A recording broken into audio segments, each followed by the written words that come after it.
pessoal, tudo bem com vocês? Estamos iniciando hoje mais um Telecom Café, jornal aqui da Clinitec. Então eu queria aproveitar, antes de a gente iniciar, pedir para você que está em casa nos seguir nas redes sociais, no nosso site e clicar no sininho aqui que deve estar aparecendo no seu vídeo para nos seguir também e receber as notificações aqui do YouTube. Então, bom dia, José, bom dia, Everton. Bom dia.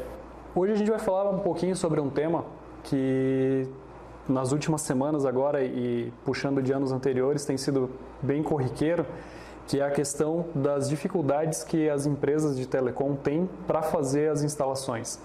E acho que uma das principais delas hoje é a questão da chuva, né? Períodos de chuva. Então eu queria ver quais os riscos e quais as dificuldades, quais os problemas que a empresa pode encontrar, ou o técnico pode encontrar numa instalação num dia de chuva. Então, Eliandro, existem vários fatores aí que pode gerar risco para o colaborador, né, para o técnico de instalação, e fatores que podem influenciar também nas licenças que a empresa possui para poder fazer esse tipo de serviço nos postes, tá? Então, assim, a gente depende do clima, né? Não pode estar chovendo, de capacitação dos técnicos, né? Eles têm que terem cursos específicos para poder fazer a instalação. Então, eu não posso pegar um técnico de manutenção de torre ou técnico de rádio e colocar fazer uma instalação, porque ele não está habilitado para fazer esse serviço próximo à rede viva, né? Basicamente são essas as duas que ele tem que ter capacitado, e a gente tem que ter, a empresa tem a licença, que é chamada de HTE, tem que ter a licença junto à Celesc para poder executar esse serviço, né? Essas são as principais condições que a empresa precisa ter para o técnico subir no poste. Sem falar nos treinamentos, treinamento de risco, treinamento de salvamento, se chega a cair na escada, ficar preso na escada, tem que saber como tirar ele de lá. São vários treinamentos, mas as licenças que tem que ter, os principais é o HTE, né? Tanto que o HTE, uma vez por ano a gente tem que apresentar nossos veículos lá aqui na nossa região, é a Celesc, né, no caso, que é responsável pela rede elétrica aqui da cidade, das cidades aqui. A gente tem que apresentar os carros, as ferramentas, os EPI.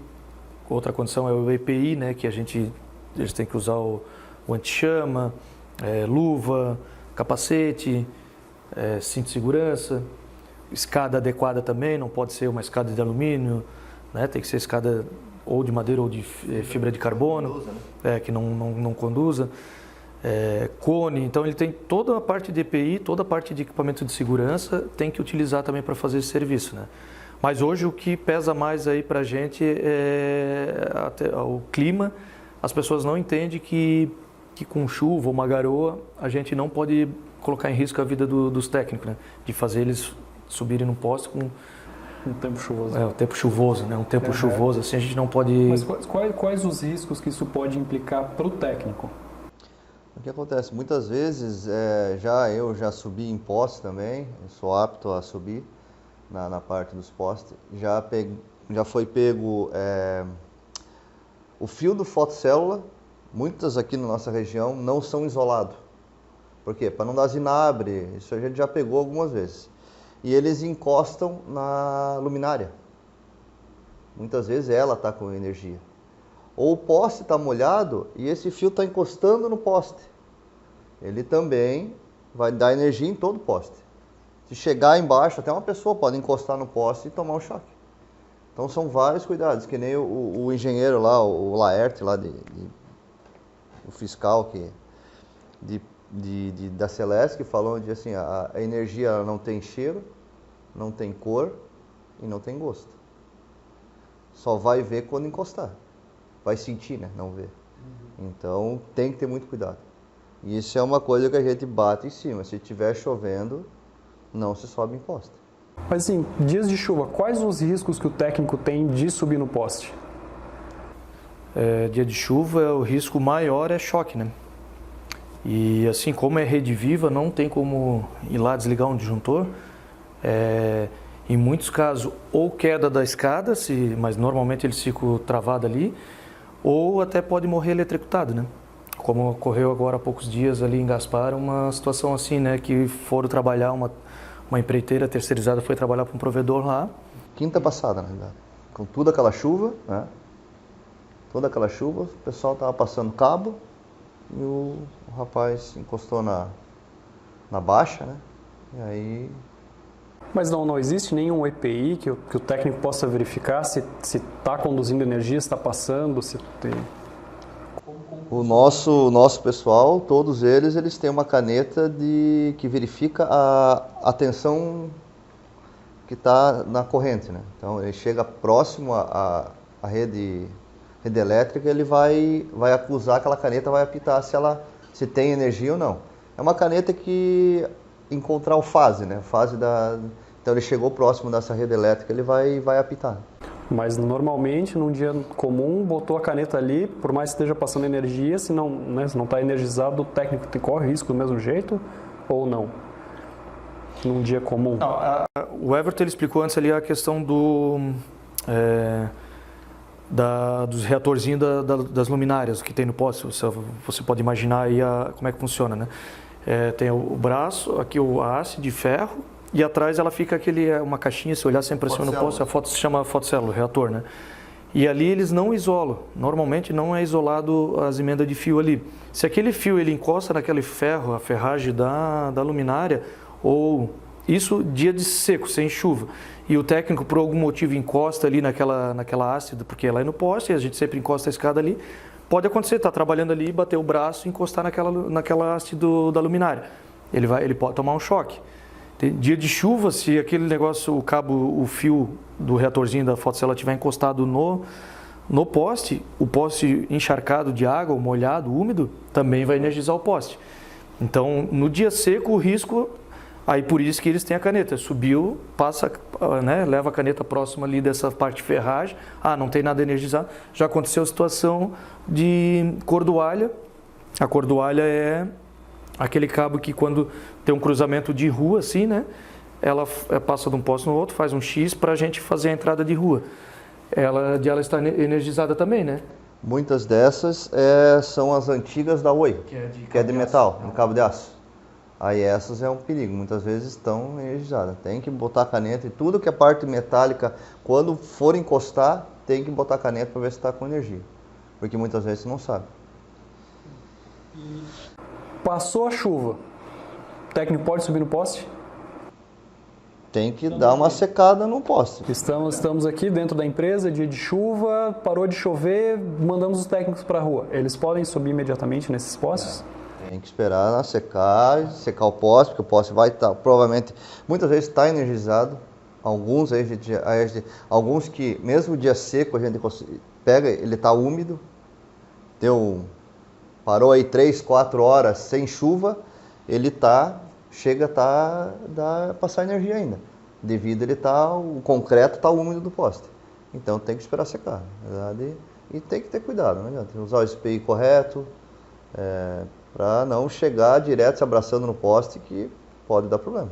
Esses treinamentos, tanto que os técnicos nossos a gente passa e os cursos que eles fazem, né, para essa capacitação, eles têm essas orientações e treinamento também, né? Porque como o Everton falou, chegou no poste, tem que fazer a verificação, se não está energizado, se não, né, as ferragens do poste não está energizado, utilizar o EPI, que o jaleco, aquele jaleco anti-chama, também protege, não vai proteger 100% também, porque ele não é anti-eletrostático também, mas porque até o suor deles vai conduzir, né?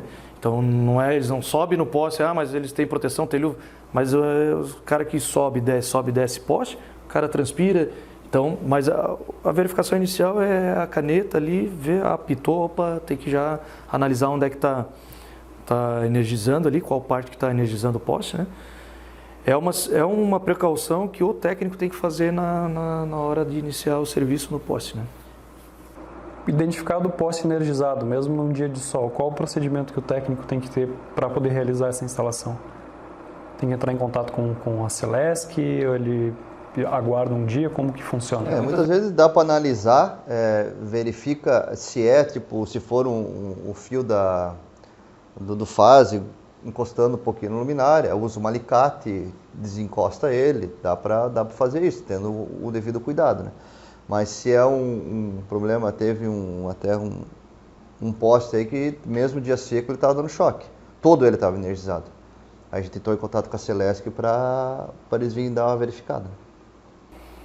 Quando é uma fotocélula, as coisas é fácil, né? Que, como o Everton falou, com um alicate isolado ele consegue, né? Se ele conseguir visualmente, né? Ter uma visão ali, não é aquele fio ali, ele afasta ele ou corta ali, beleza. Agora, quando uma situação assim mais que energiza o poste todo dia seco, e daí aí o certo é a Celesc vir, porque pode ser a parte da rede baixa ou da alta, dando uma fuga, coisa, né? Aí é perigoso. Mais problemático. E então, o José já tinha comentado um pouquinho, além dos riscos de vida, quais as implicações mesmo para a empresa, né? A gente sabe que o fator humano é a parte mais complicada, né? Ninguém quer que um técnico se machuque ou venha a falecer, enfim. Mas quais as implicações que subir num dia de chuva, por exemplo, o técnico está no poste num dia de chuva, quais implicações que a empresa pode sofrer? A gente pode perder até, assim, questão jurídica, o documento, a gente pode até perder a nossa licença da Celesc, né, da concessionária de energia elétrica, multa, né, a gente pode sofrer multa. Indenização. Outra coisa, indenização, se acontecer qualquer situação que o técnico estiver numa situação indevida, né, vai ter alguma indenização que a empresa vai ter que pagar. Então implica em várias e fora a vida, né? A gente se preocupa com a vida da pessoa ali, que a gente trata, são seres humanos, né? Então a gente tem que se preocupar, a principal preocupação, pelo menos da Cleantech, é o bem-estar e o cuidado e a saúde do técnico, né? Que além como eu falei, do choque, ele pode sofrer uma queda, porque, né, no susto lá Então eu acho que é muita imprudência de uma empresa botar a pessoa subir com um dia de chuva assim no poste. Botar em risco. E o técnico lá no dia da instalação, ele tem autonomia para decidir se ele vai subir ou não, de acordo com a verificação dele ali? Ele tem que, como eu falei, a análise é ele que faz ali na hora, ali no momento, né? Então ele tem os cursos que são o NR10, né? O 10 é para a rede viva, para energia elétrica. Então essas orientações no curso ele tem, no treinamento. Então ele pode, se ele identificar que tem risco, tá uma situação de risco, ele pode evitar essa subida naquele poste ali e tomar outras providências, que é, né, ou comunicar a empresa, ou fazer o contato com a Celesc para resolver, né? Ou, por exemplo, choveu e daqui uma hora e meia a gente, abriu um sol, dá para mandar. Chegou lá, o poste está energizado, está úmido também, ele pode recusar ali, não continuar o serviço, tá? Então essa verificação é ele que faz ali, né? Como quem está em campo é o técnico, né? E é o técnico que dá esse parecer para a gente, né? E na questão, agora a gente está falando mais da parte de fibra, ou no caso da Oi, que seria os cabos coaxiais, mas falando um pouco do rádio. O rádio a gente não usa os postes. Quais os fatores de risco que tem numa instalação de rádio, que inviabilizaria uma instalação em determinado tempo? Chuva, vento, enfim. Muitas vezes o quê? Com o rádio ele é um pouco mais fácil, dependendo de onde tu vai ter acesso, né? Não pode subir em telhado molhado, que vai escorregar e vai cair, isso é fato. Mas faz por baixo, pelo alçapão. Mas tu vai ter que abrir a telha, vai molhar. Se tiver gesso ou tiver forro, vai molhar, vai estragar. Então, coloca no beiral, também dá para fazer tranquilamente, porque não tem energia, tu só vai alimentar depois, só vai ter o risco de se molhar. Quando for botar no beiral, mas que tem visão, e aí tem como fazer passando por um determinado lugar. Mas eu digo assim, o risco que tem com a rádio é queda, escorregar, quebrar a telha, porque toda a telha, o Eternit, ele vai ficar mais mole, né? Vai ficar frágil, né? Pisando em cima vai quebrar, vai quebrando, pode vir fratura, pode vir várias... Aí entra a queda, né? E tem outra coisa daí, a parte de torres, por exemplo. A gente tem muita repetição de sinal em cima de prédios. né, que a gente chama de torre, de pop, e morro. Então, assim, o risco na chuva, trovoadas, essas coisas, raio. Então, a gente evita mandar, né, se dá queima algum equipamento, alguma coisa nesse momento ali Por quê? Porque não tem segurança. Por exemplo, os prédios eles estão acima de todas as casas. O risco de levar uma descarga elétrica ali, de um choque ali, é muito grande. Para-raio está lá em cima, está do lado da torre. Então não é válido encaminhar um técnico para lá fazer um reparo de alguma coisa dando trovoada. Não, nem vai. Espera passar, chuva, mesma coisa, tem equipamento eletrônico. Vai que a torre tá com... Alguém ligou uma fotocélula, encostou lá no chão, o chão está energizado. Então, não...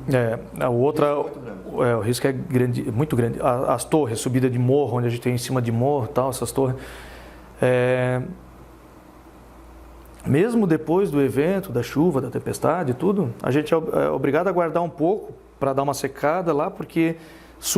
dificuldade de subida. A gente tem um Jeep ali preparado, mas já, graças a Deus, nunca tivemos uma situação assim grave assim de acidente, mas já teve acidente, muitos acidentes já, inclusive, né? Capotaram o Jeep, já tombou, já quebrou. Desceu grota e assim, graças a Deus, nunca ninguém se machucou. Mas olha a responsabilidade que a gente tá absorvendo em mandar um técnico numa situação dessa assim que né, pode até custar a vida da pessoa.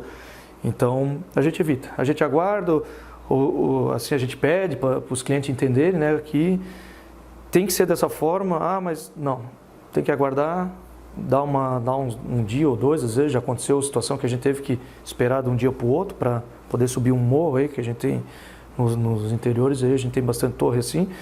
Então... Infelizmente, ou felizmente, para nós felizmente, tem que ser dessa forma para a gente cuidar, proteger a vida daquela pessoa que está indo ali.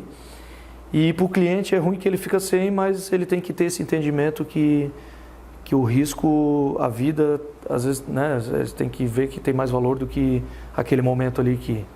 Está sem internet. Então... E além dos riscos, a gente um outro fator que a gente tem de problema ou de dificuldade que o técnico tem no dia da instalação é a parte de passagem do cabeamento, tanto em prédio como em residência.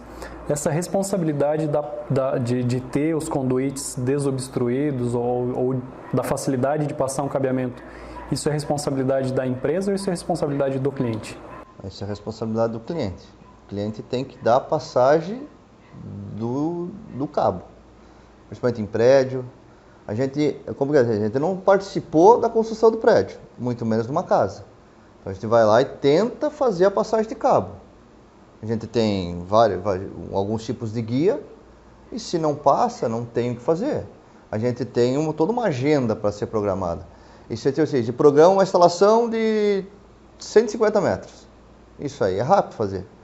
Mas aí tem que fazer a infra interna, cavar buraco, botar tubulação, isso aí. A gente não pode fazer isso, porque tem toda uma programação. O que eu tenho que fazer? Isso aí, encaminha, fala para o técnico, para o cliente, precisa chamar o eletricista, fazer isso aqui, daí a gente vem, programa e faz a passagem. Porque senão fica muito demorado. A gente já pegou prédios que demoram algumas horas para entrar cabo dentro. Tivemos que quebrar calçada, fechar a calçada para deixar igualzinho como estava. Então isso, o prédio, principalmente em prédio, tem que dar a estrutura para a gente chegar com o cabo lá dentro. E essa parte do condomínio, a responsabilidade é do cliente ou é do condomínio? Tem alguma? É do condomínio? Do condomínio, porque a pessoa paga mensal ali, eu acho que daí o condomínio tem que dispor de uma estrutura para por exemplo, um telefone, uma internet, uma cabo, tem que ter essas passagens de cabo, né? Uma dica para os construtores ainda, pense nesse lado aí, da entrada para os condomínios, porque a gente está pegando prédio novo que não tem passagem. É feio ficar fazendo gambiarra para puxar um cabo para um lado para o outro. Até fica algo para a gente pensar na criação, no desenvolvimento de um evento aqui para as construtoras, né, para os arquitetos, para os engenheiros, para a gente poder passar essa área também. Muitas vezes quem está lá com eles é um engenheiro elétrico, o cara está mais preocupado em como vai passar a fiação elétrica e a internet ainda está ficando de lado. Digamos assim, não é pensando só na internet, né? Tipo assim, muitas vezes coloco para passagem da parabólica, ou TV a cabo, telefone, e aí a gente vai chegar com fibra. Muitas vezes bota um caninho de meia. Botou aqueles cabos da Sky lá que tem, que é grosso, já não passa mais nada. Então, tem alguns prédios que a gente vê que tem tubulação de 1 polegada, 1,5 polegadas. Esses é tranquilo, para chegar nos apartamentos também. E tem uns que são os armários também de corredor que fica... Então tem uns que a gente não consegue, aí o pessoal pede orçamento pra gente, como tem para instalar? A gente muitas vezes é uma caixinha de surpresa, não sabe se vai passar cabo, se não vai, tem que ser por fora, tem que ser por dentro, tem que passar tem que quebrar a parede, a gente não consegue fazer. Então a gente tenta até um determinado local, ver se vai passar ou não vai, senão tem que passar a estrutura para o condomínio fazer. E nessa parte de passagem de estrutura, até foi um caso que aconteceu recentemente, não tem como passar, a melhor solução para atender o cliente é passar pelo fosso do elevador. Quais as medidas cabíveis, quais as medidas de segurança precisam ser realizadas para que esse tipo de procedimento seja feito? Olha, no fosso do elevador, os nossos técnicos não estão autorizados a fazer esse tipo de passagem, tá? Uma que tem que ter um responsável técnico da parte de elevador, porque assim, elevador não tem proteção nenhuma, é a cabine ali do elevador e tem vãos livres em volta, porque ele fica dentro desse duto que dá lá em cima no prédio até embaixo ali no térreo. Então assim, o risco é alto, tem que ter, o certo seria um técnico que trabalha com elevador para fazer essa passagem, né? E pelo menos os nossos técnicos não têm a nossa empresa, a gente não tem essa autorização de eles fazerem esse tipo de procedimento num prédio, tá? Porque o risco é muito grande, eu acho que não tem apoio a ponto, eu até nunca entrei dentro de uma estrutura dessa daí, mas enfim, eu vejo como uma coisa de risco, tem que parar o elevador também, porque como é que tu vai estar ali, tem que ter alguém controlando junto, entende? E ainda ver o certo mesmo, é como o Everton falou. Eu queria até falar antes ali, dar o exemplo ali. Esses dias eu pedi um telefone que era do escritório da minha mulher lá para fazer a transferência ali para casa. O técnico da Oi, ele veio ali, simplesmente, já tem passagem? Não tem. Eu perguntei, pode passar para mim? A gente não é autorizado a passar. Eu posso deixar uma sobra de cabo aqui, depois o senhor providencia a passagem de cabo ali. Pronto, e fez isso, foi isso que ele fez. Deixou o cabo ali, testou na ponta ali, botou um aparelhinho, está funcionando, virou as costas e tchau. Então a gente é generoso, a gente quer tentar fazer alguma coisa, como o Everton falou, não parte de estrutura. Nesse caso aí, quem deveria se precaver? O morador tinha que ver com o condomínio, eu preciso de uma passagem de cabo no meu apartamento. Tem que ser pelo elevador, tem como chamar o pessoal do elevador para vir aqui passar o cabo para mim. E aí eles têm que se entender dentro do condomínio ali, dentro do... Já vou aproveitar, já faz toda a estrutura? Assim, faz com tubulação. Vou usar o fosso do elevador. Bota um eletroduto, fura para ele sair para o outro lado, que tu tenha passagem para tu pescar esse fio, para não ficar toda vez entrando no fosso do elevador. E que nem foi falado, o pessoal nosso não tem autorização. E se for preciso, tem que ser programado com o pessoal que trabalha com o elevador, para esse, sim, controlar o elevador. E aí ver alguém para ir em cima do elevador, trabalhando e passando essa fiação. Mas não deixar por conta, o morador, eu controlo aqui para ti. Não, isso não, em hipótese nenhuma. Esmagamento pode ocorrer muito fácil.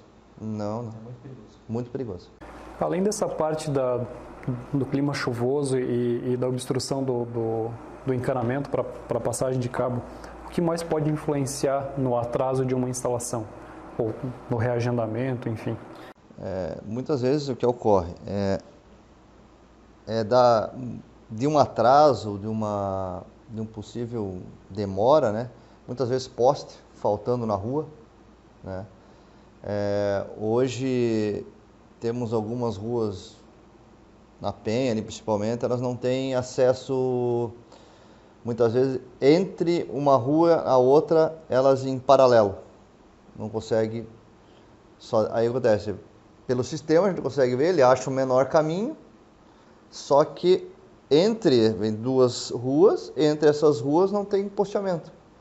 Tem que vir, muitas vezes uma CTO está aqui, a gente tem que vir, dar toda a volta para atender esse cliente. Então, aí demora, porque tem que colocar mais ferragem no poste, vai mais cabo, demora, tem que subir e descer para passar esse cabo. Isso é também uma dos obstáculos que a gente encontra. Esse aí eu acho que é o principal, né, Everton? É o principal fator. No verão, na temporada aqui, como a gente está numa região litorânea, o trânsito também complica, né? Tanto quanto a BR, que é a BR-101 aqui e a interna aqui, pelas ruas internas aqui também. Mas o maior mesmo é esse que o Everton falou, né? Porque é o que a gente vivencia o ano inteiro aí. Tirando os riscos da chuva e das coisas, a demora para a gente atender a parte de não ter posteamento e o trânsito quando está com a cidade cheia, né? Acho que é os dois fatores que atrapalham. E vocês comentaram um pouquinho até das NRs, tem algo mais que a Clinitec, né? O diferencial que a Clinitec tem hoje para as medidas de segurança dos técnicos, para essas instalações de risco? Assim, como a gente falou, tem o NR10, que acho que a gente não chegou a falar dos cursos que eles são capacitados, né? NR10 e NR35. E a gente já começou a fazer isso a cada 3 meses, ou não sei se vai ser a gente vai fazer um treinamento de reforço, né, que seria para a NR, né? Por exemplo, de como posicionar uma escada no poste, amarrar ela. Então a gente faz isso porque entra técnicos novos, a gente dá o treinamento e tal, mas para ele ficar mais familiarizado, a gente contrata um técnico de segurança e ele vem e faz esse treinamento na prática aí, né? E fora, aí vem os treinamentos e capacitação de conhecimento que a gente faz toda semana, né, de segunda e quarta-feira com todos os técnicos. No início da manhã a gente faz o treinamento ali com eles, de instalação, de padrão que a empresa exige e tal.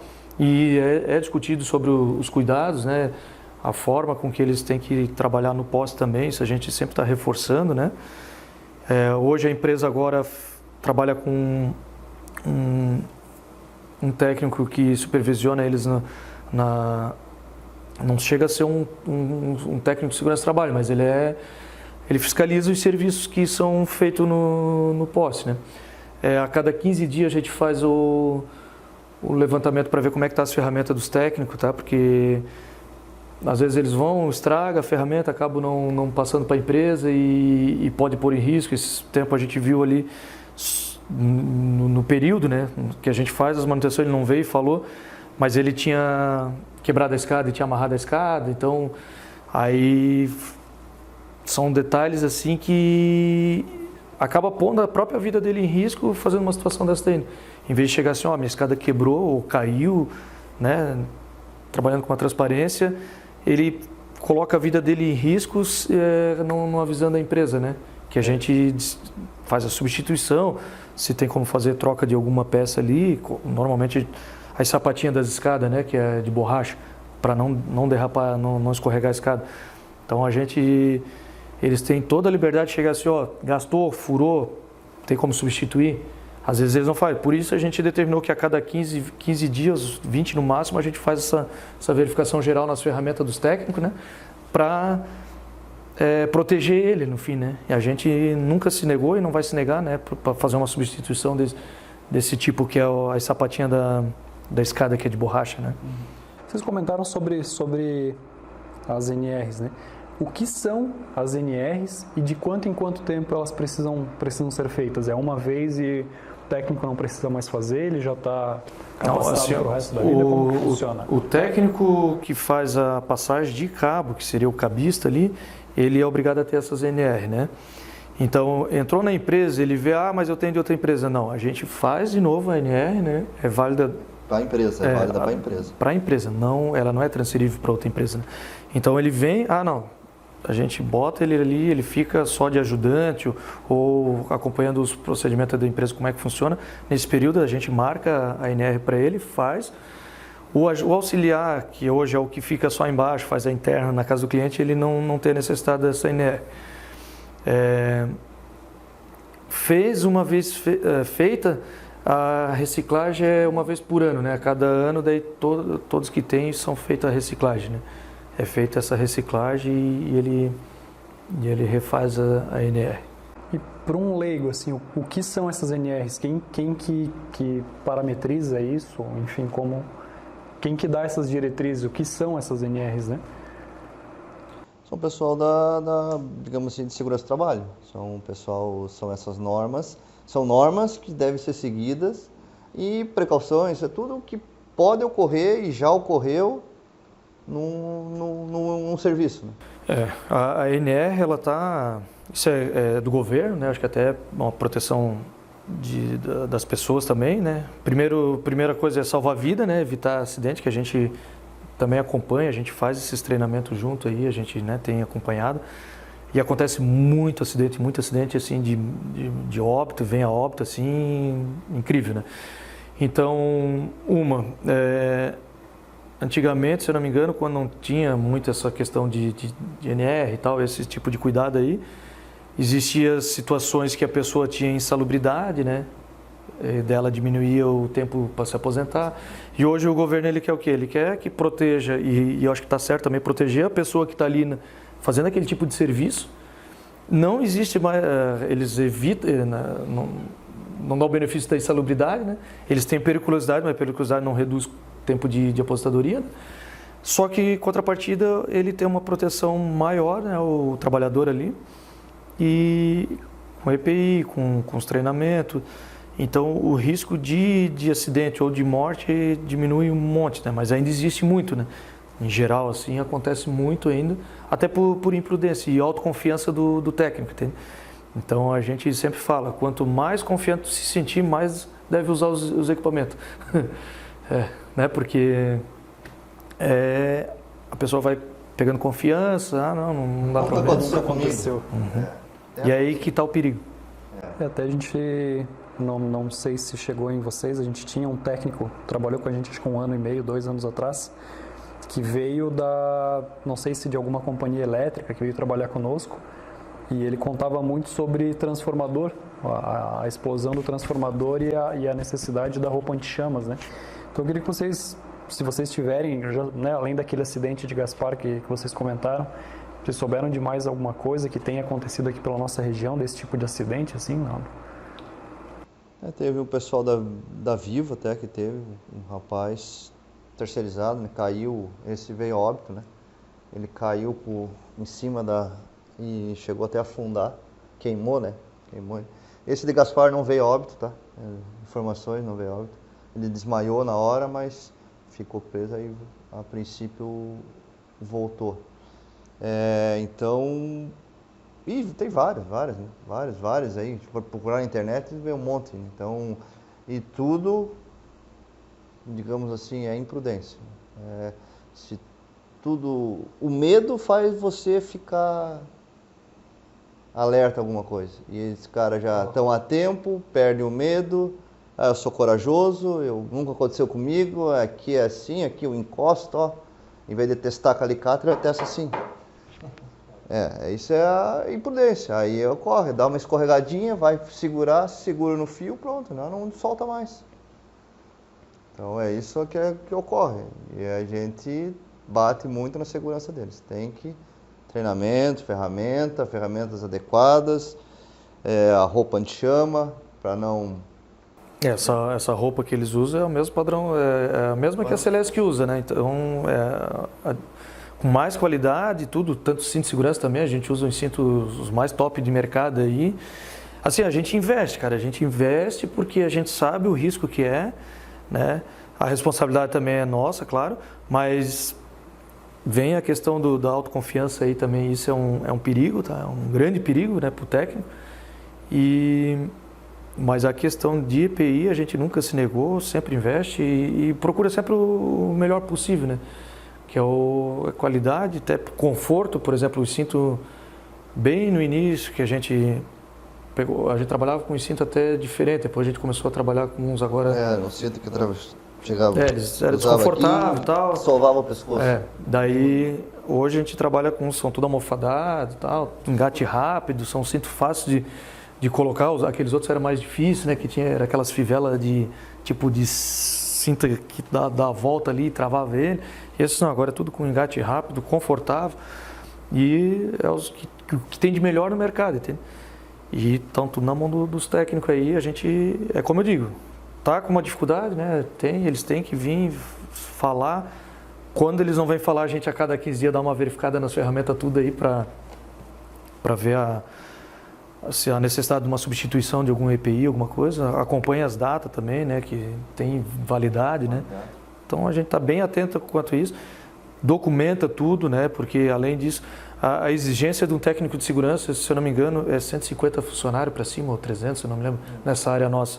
Tem que pesquisar ali, mas não existe ainda, né? Já pensamos uma vez de fazer isso, de monitorar os serviços, né? Só que ainda a gente não atingiu a quantidade necessária ainda de colaboradores, mas a gente já tem ideia disso no futuro aí já, colocar um técnico de segurança em campo acompanhando os serviços, fiscalizando se estão utilizando, né, os vestimentos, os equipamentos que são necessários, né? Então, tudo isso para proteger a vida da pessoa ali, que às vezes a autoconfiança, né, isso é besteira, é calor, é ruim usar, tem que usar. Já tivemos acidente, né, de queda, até foi numa queda alta, foi de 7 metros. Os cintos de segurança e as cordas estavam dentro da sacola, nem desensacado tinha.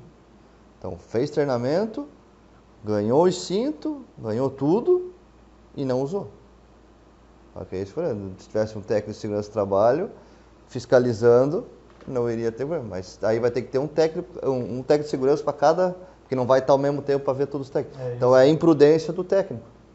Essa situação é uma situação também difícil, porque a maioria pelo menos que eu saiba aí, ou na região aí, tipo galpão, essas coisas, eles não têm linha de vida, né?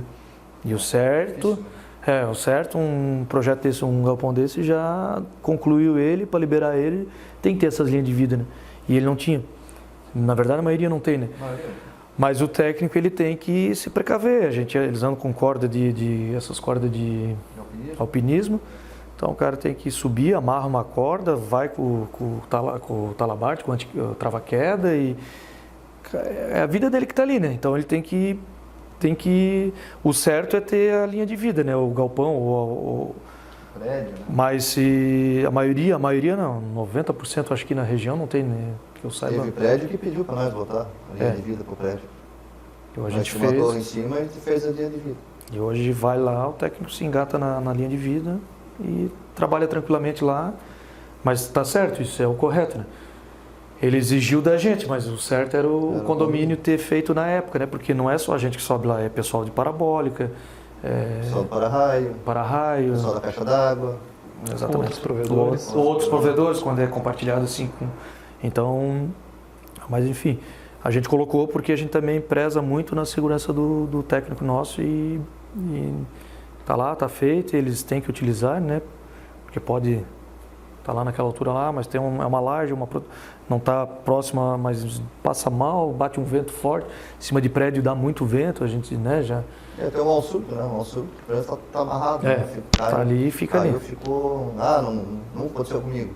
Mas ele pode vir, ter uma tontura, pode dar uma vertigem, não comeu bem, pisa fora da laje e aí tá preso. Né? Eu tava até brincando agora há pouco aí com o mecânico ali embaixo na oficina ali, que, nunca fiquei uns 2 dias com uma tontura que nunca tinha me acontecido, mas tô beliscando ali o quarentão, né? 40 anos, começa a mudar, o corpo começa a mudar e fiquei 2 dias com uma tontura que parecia uma labirintite, alguma coisa, e nunca me aconteceu isso.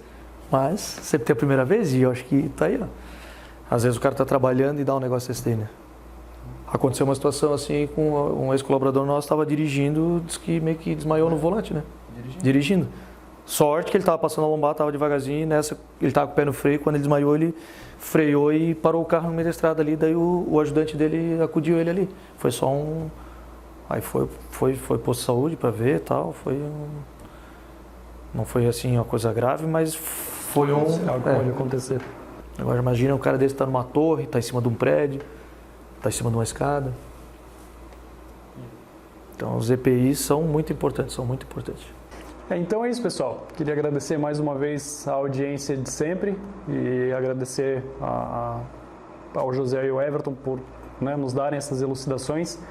E para você que está aí em casa, até o dia que for contratar algum serviço, internet, telefonia, TV a cabo, se realmente a empresa disse que naquele momento não tem como fazer a instalação por conta de risco de vida, né, para o técnico que está ali ou por uma passagem obstruída, então não é uma brincadeira, não é um papo do técnico, ele não está tentando fugir do trabalho que ele está destinado a fazer.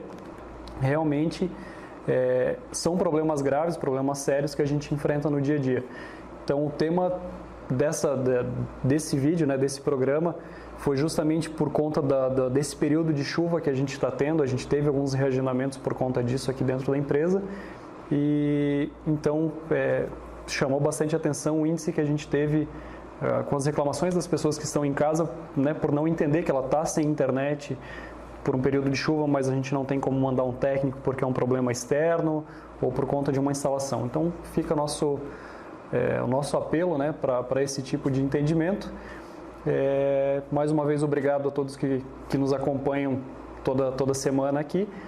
Então fica aqui no vídeo o nosso site www.cleantech.com.br para quem quiser saber um pouquinho mais sobre a empresa, né, mandar sugestões para nós sobre os assuntos. Não esqueçam de clicar no sininho aqui para receber as nossas notificações e de nos seguir nas redes sociais, que é onde a gente coloca todas as notícias da empresa, todas as promoções que a gente tem e alguns vídeos diferentes ou partes dos vídeos que a gente faz aqui toda semana. Então, pessoal, mais uma vez obrigado. E até a próxima. Valeu, pessoal. Tchau.